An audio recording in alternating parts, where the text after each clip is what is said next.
गोवा सुरक्षा मंच जबाबदारी घेता की ही निवडणुका झाल्यानंतर लगेच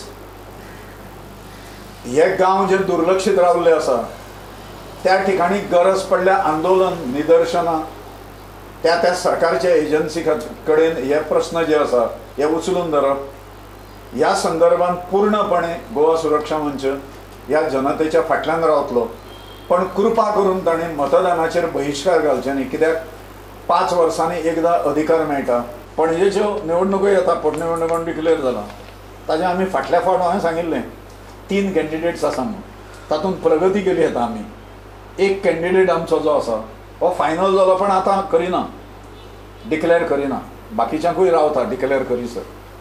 आणि त्यामुळे यथावकाश तो कॅन्डिडेट जो आसा तो कॅन्डिडेट ठरलो आमचो, डमी कॅन्डिडेट म्हणून कोण फॉर्म भरपाचो बी हे सगळ्यो गजाली जाल्यो निश्चित।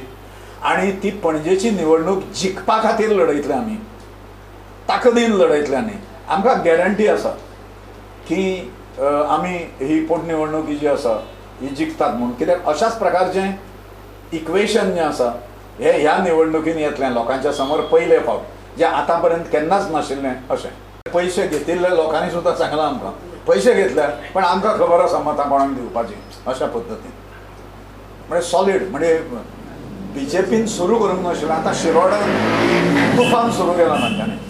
कित्याक पयलीं किती पैसे घातले, एक अंदाज म्हणून किती पैसे घातले असावे? एक 5 कोटी रुपया एका मतदारसंघात घातल्या, एका पार्टीन काँग्रेस आणि बीजेपी एका पार्टीन हांव सांगिना, पण 5 कोटी रुपया पर्यंत ताणें दिल्या। म्हणजे सेकंडरी टीम जी आसा तांची तांकां वाटपा खातीर खंयच्याच परिस्थितीन तिनूय कडेन बीजेपी जिखपाक जाय अशा प्रकारचो वाटता। म्हापशानूय घातले, खरें म्हणून म्हापशान बीजेपीन घातले, काँग्रेसूनय घातले, बीजेपीन सगळ्यांत चड घातल्या।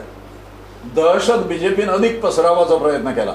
आणि म्हापसा सारकेल्या शहरान हो मोठो पयसो लागना, पण वयल्यो एरिया ज्यो सगळ्यो आसा, ज्यो परचेजेबल एरियाज आसा सदां, म्हणजे बाले किल्लो म्हणून जाका वळखले वता फ्रांसीस डिसोजाचो एका काळा वयलो, ह्या बाले किल्ले सुद्दां तांचे कडेन रावना अशें लक्षांत आयल्या नंतर विधानसभेक आणि लोकसभेक दोनूय मेळून